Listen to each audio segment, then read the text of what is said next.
Welcome, friends, to another episode of Sketchy Ideas, the Point Counterpoint live video podcast, where your two hosts argue, debate, and constructively discuss topics around business, personal development, leadership, and a whole bunch more that doesn't even make sense. And sometimes you get to see us navigate live technical difficulties. So with that, I'm Brad James. And I'm Michael Rampola.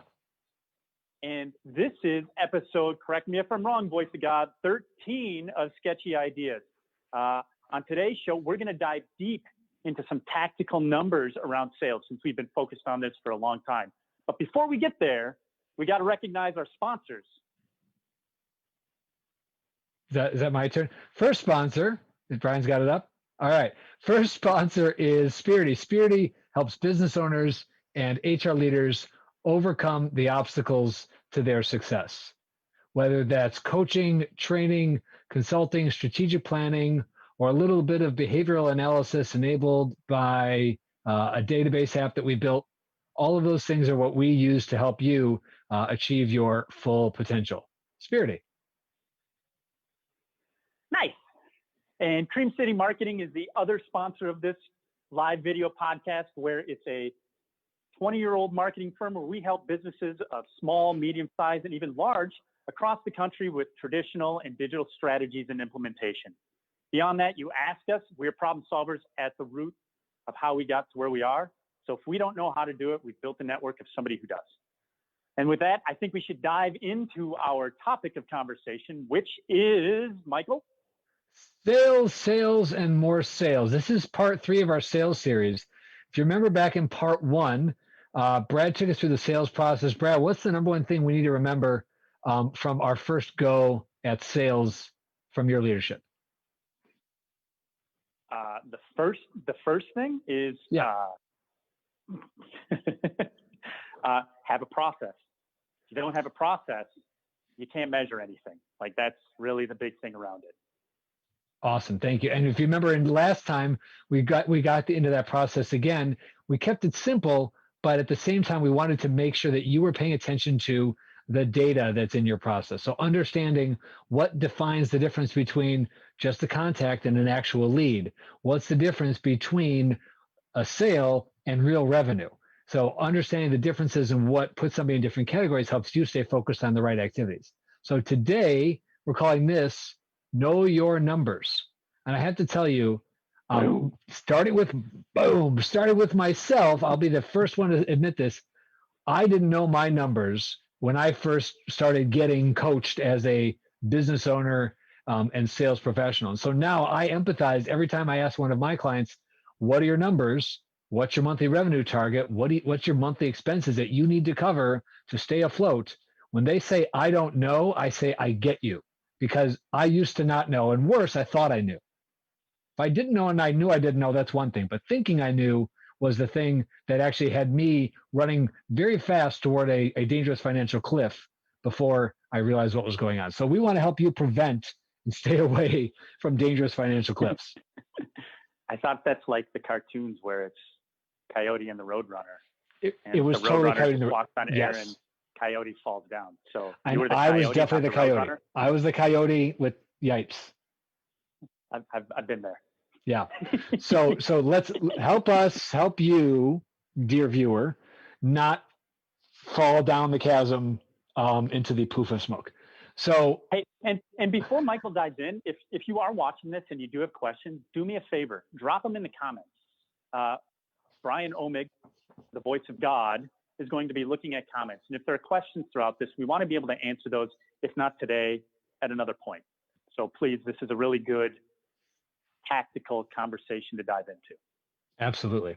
So Brad, the way that I broke down sales last time in our guest co-hosted session with Brian was in this 4-part process with the 8 subsets. You had the 5 that went like the wheel, if I remember correctly, but you also had the ladder, right? Yes.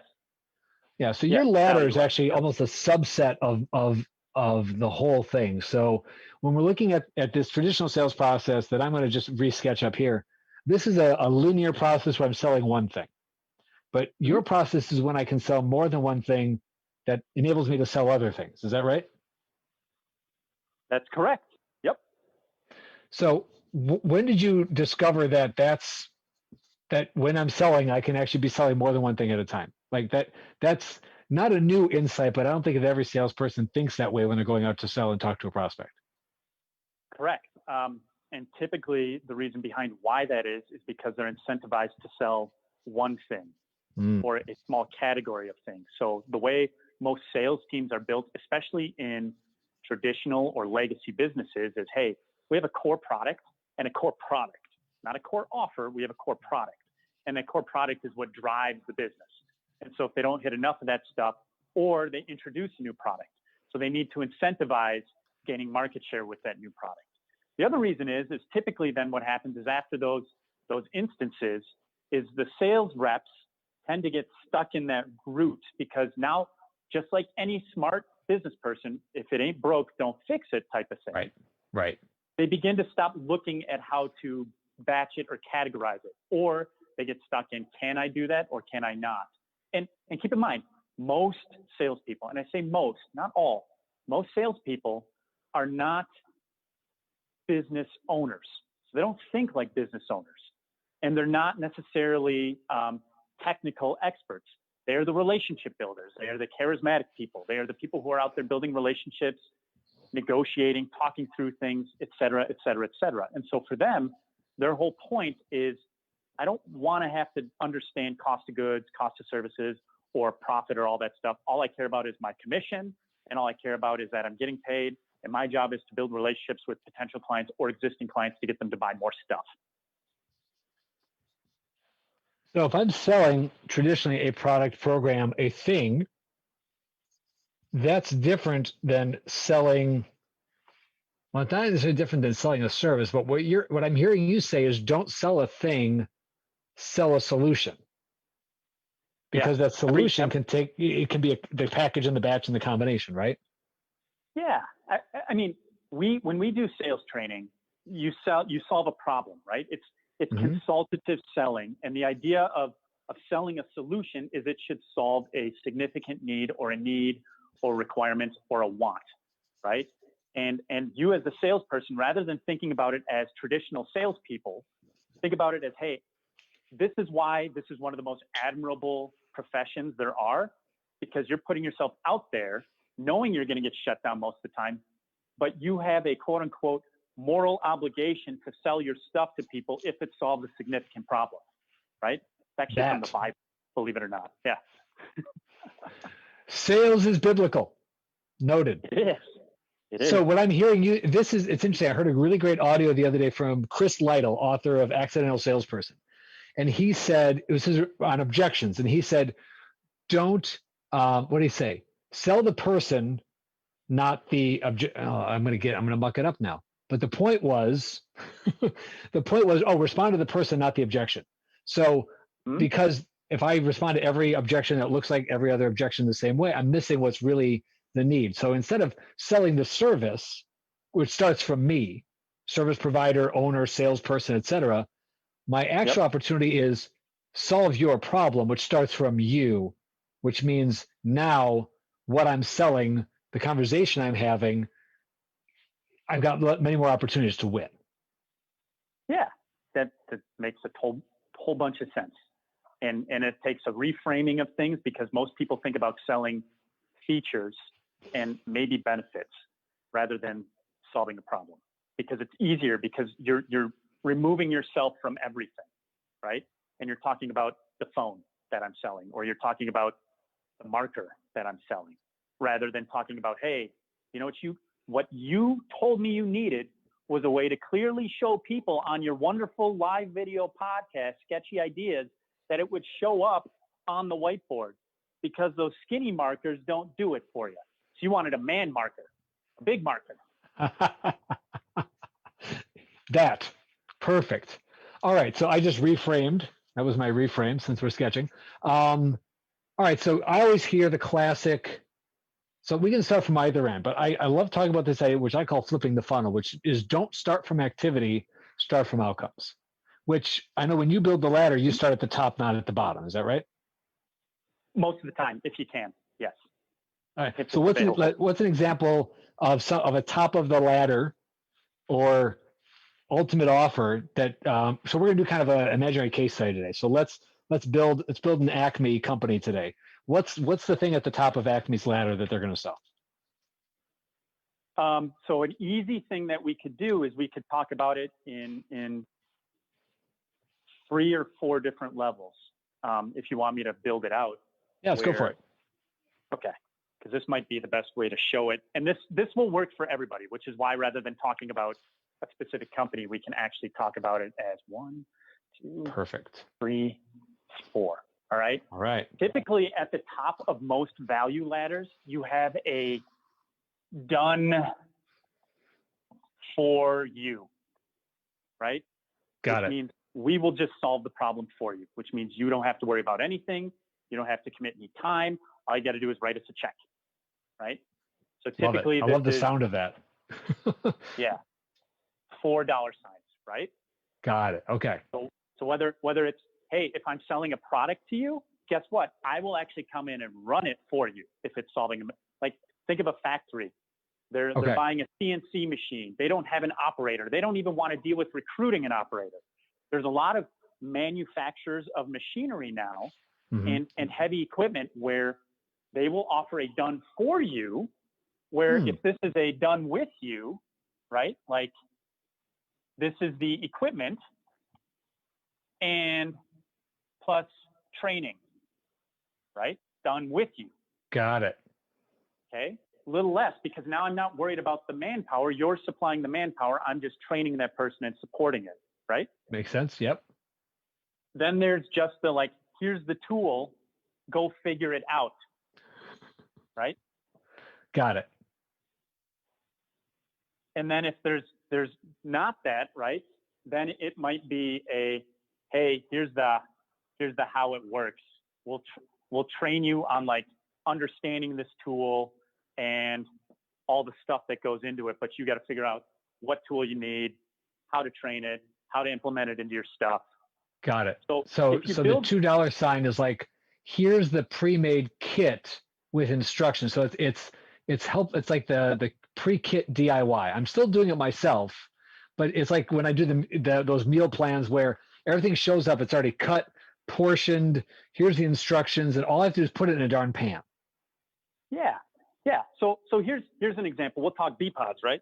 Okay, BPODs, perfect. What we yep, do. Love it.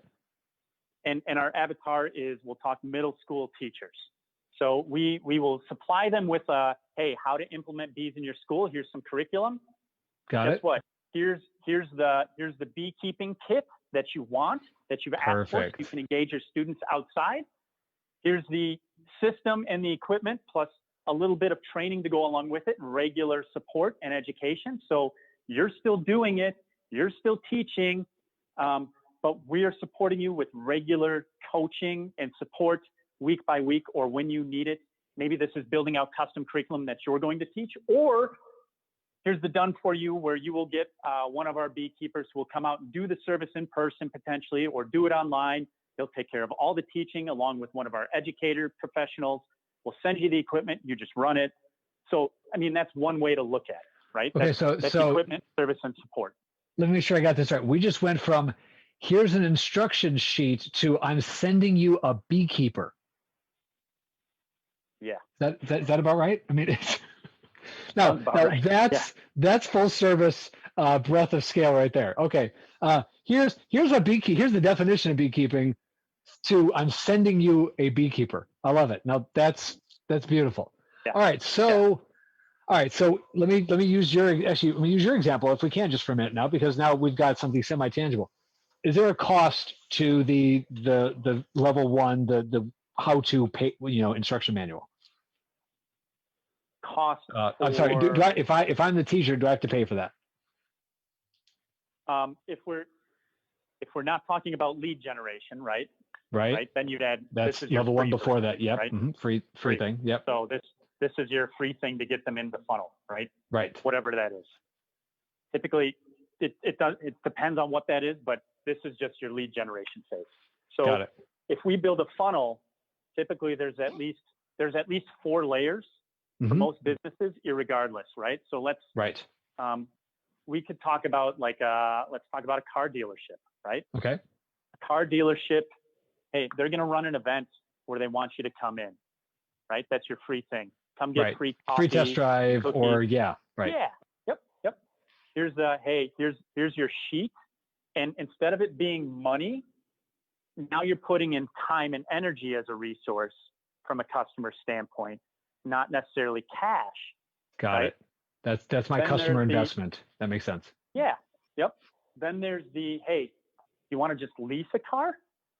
You don't have to own it. Right. Right. Okay.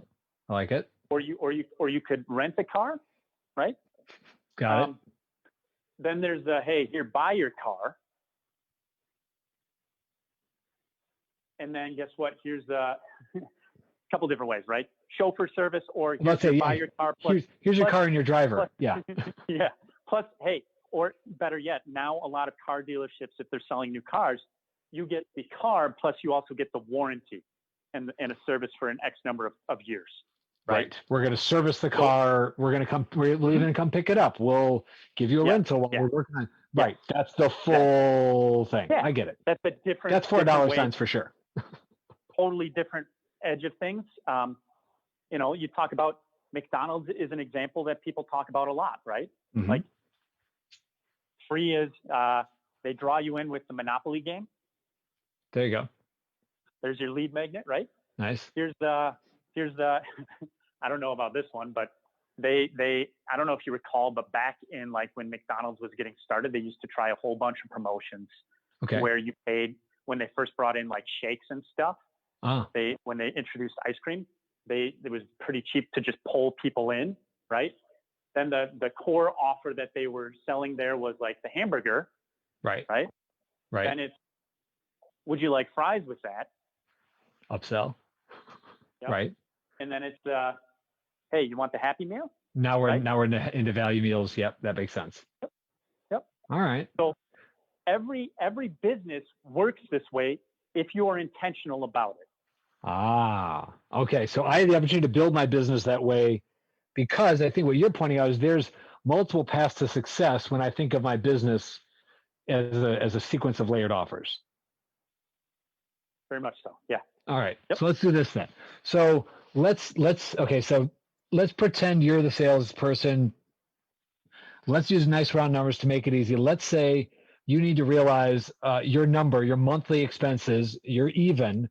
I'm going to use round numbers because I want to go faster. Let's just say you need to get to $5,000 a month to cover your business expenses. And then if you do that, you're even. Beyond that, you're in profit. Nice and easy. Sounds good. Yeah. All right. Cool. Let's say you think if I get my top line offer on your chart there, my $4 signs, let's say my $4 sign offer is 1,000. So all I have to do is sell 5 of those and I'm in business, right? Okay. I would even say, I would challenge that and go, look, this is not 1,000. This is 25,000. Oh, whole nother animal here. Okay. Got it. All right. I'm doing it on a monthly. So you're doing 25 one time. So you're actually doing eat for 5 months. Kill an elephant. So, eat all year. The reason I say that is because when you think of quote unquote whales, right? When people go quote unquote whale hunting, a whale covers your butt for many, many months, not just part of a month, most of the time. Got it. Right. All right. So we'll put the whale in here, but I'm going to asterisk the whale because if all I do is whale hunt, here's the risk. And I think this is good to point out. If all I do is whale hunt, I still have to bring in a whale every 4 months to eat.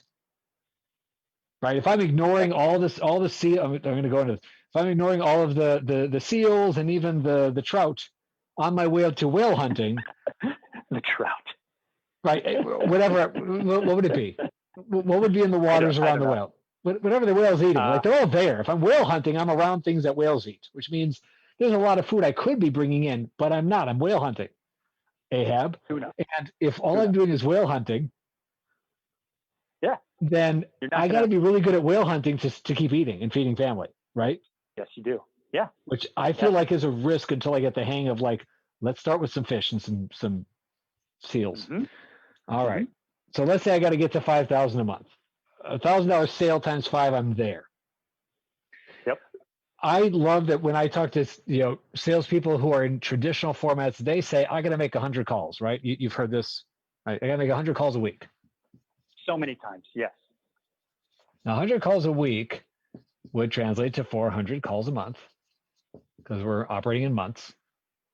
But that's not leads. That's just calls. That's cold calls, right? Yes. Now, you know industry numbers. Out of 400 cold calls, or out of 100, what's my success rate on finding a lead? Somebody's going to take my call. Out of what's my success rate typical? So cold typically call. The numbers we go off of is every 10 people I reach out to, 3 people are willing to have a fact finder conversation. So if we look at that process, right? So it's 30% of that 400 would actually begin going down your sales process. Now, 30% would get me to a conversation. All right. Right. So, and that's based off of just average industry numbers over a ton of years. Now, keep in mind, these are averages. So this is your income disclaimer, right? These numbers aren't necessarily true for you. We're using averages. And it's important to know that we're using averages, and also important that you figure out what the numbers are for you, which is the point we're going to make here in less than 6 minutes. All right. So I'm at 400 calls. Now, actually, my 400 calls, I'm going to actually move those over to leads to say, in order for me to find 400 people to call, there's probably a number before that number, wouldn't you say?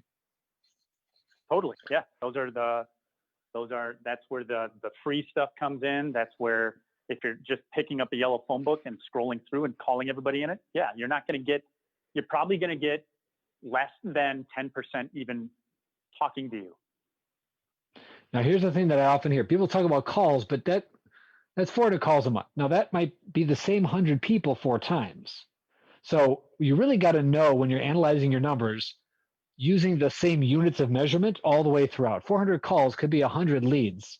So those touches, now I know when I bring in a new lead, I'm probably going to try to make 8 touches. 8 touches is 8 reach outs: an email, a call, a text message, a LinkedIn, bumping into them at a networking event. Each of those counts as a touch.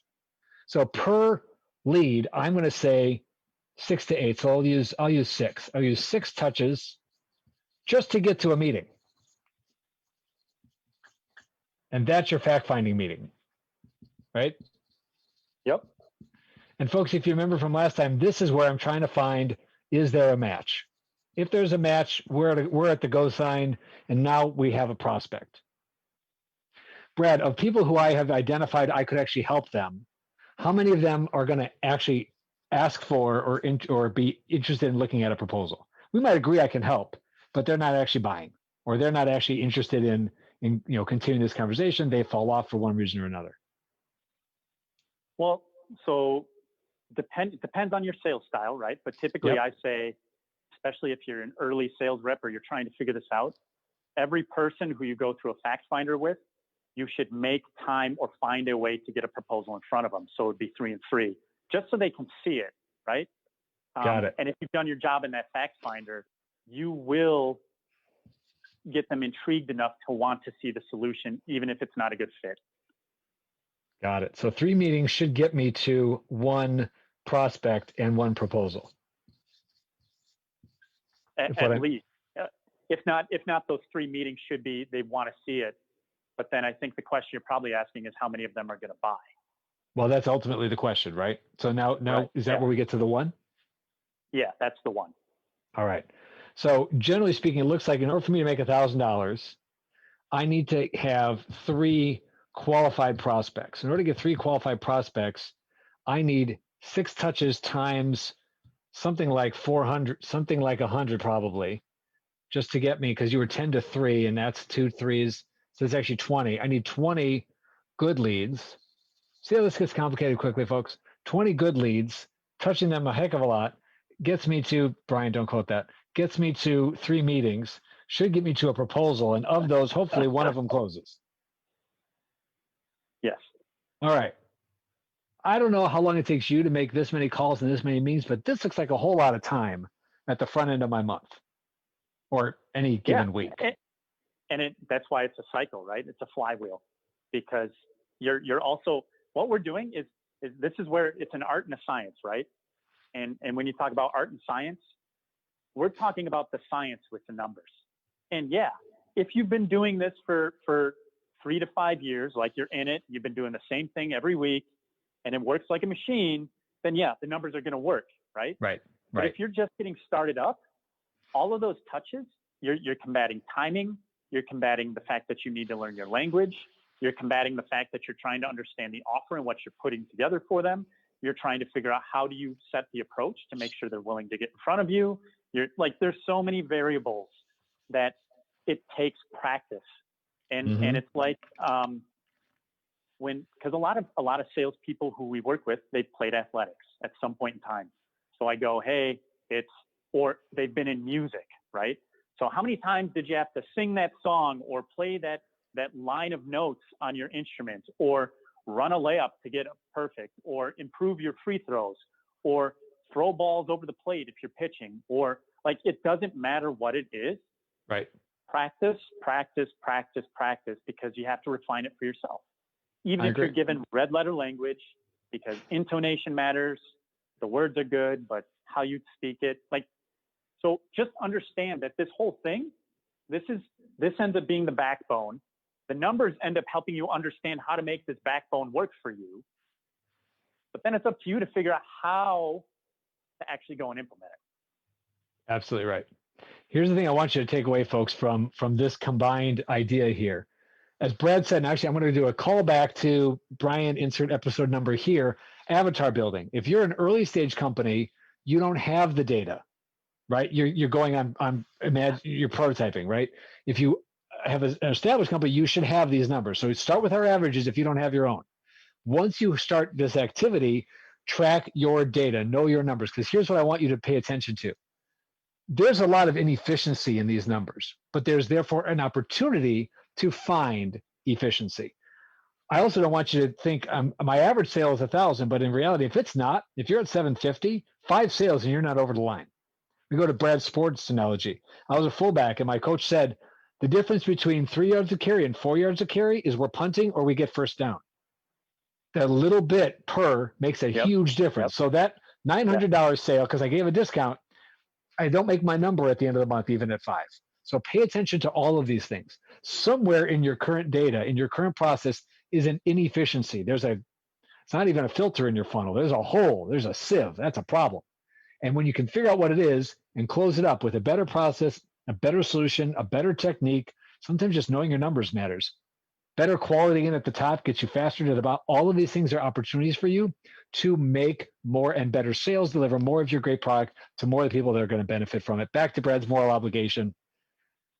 So you have more obligation to know your numbers because you have more obligation to sell your amazing thing to people who need it. Did I just say you have a moral obligation to know your numbers? I think I just made that. The mathematical proof may or may not have worked, but I think it sounded good. King Solomon said it in the Bible. That's all I'm saying. I love that. I think that's good. The biblical case for sales. Boom. Whether or not you believe in a higher power or not doesn't matter. Just understand that that's how old sales is in the world we live in, right? Like, sales has been around forever and will never, ever go away. So if you are doing anything in business leadership, sales, looking for a career, like you're a young professional and you're like, college was blown up and I can't find a job, go learn sales, right? I'm not even kidding. No, you're right, man. I think sales is not just transactional within clients, like company to client. It's internally. Everybody sells whether they believe they do or not. Why Daniel Pink is such a good change agent for companies, right? I was already going there. Yep. Human, right? Switch. The whole premise of it is that you have to convince somebody to move. That is sales. Period. You got it. Period. We're going to leave it there. I feel like we're starting another episode right now. We'll call this the future segue because I think you're absolutely onto something there that is worth exploring about how we're all selling and what are the fundamental sales skills that we can all benefit from, whether we're in sales or not. Here's my teaser. From my coaching experience and just consulting experience, most people are great at sales as long as you don't tell them they're selling. Pretty much. Yeah. So I think that's our future teaser segue. Brian, how do we do? Do we have any comments and questions that Voice of God? Speaking of Voice of God, we're getting very biblical today. Voice of God, anything we need to know or comment on? People want to make sure our listeners and viewers are getting some feedback. Not seeing anything just yet, but I'm sure something will come in. I'm not going to take offense at that, or at least I'm going to pretend not to be disappointed. Brian, any takers on our TV quote from last time? Ooh. Believe it or not, this one was missed. That's a shame. All right, last time, folks, it was anybody can take a reservation. It's holding the reservation.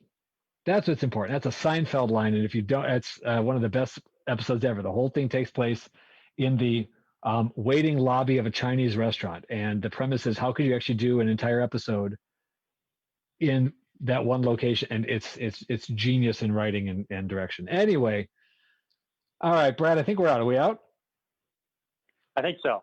I think our time is up, and we probably went over as usual since we're so good at being very concise when it comes to teaching, just because we enjoy it so much. But that's true.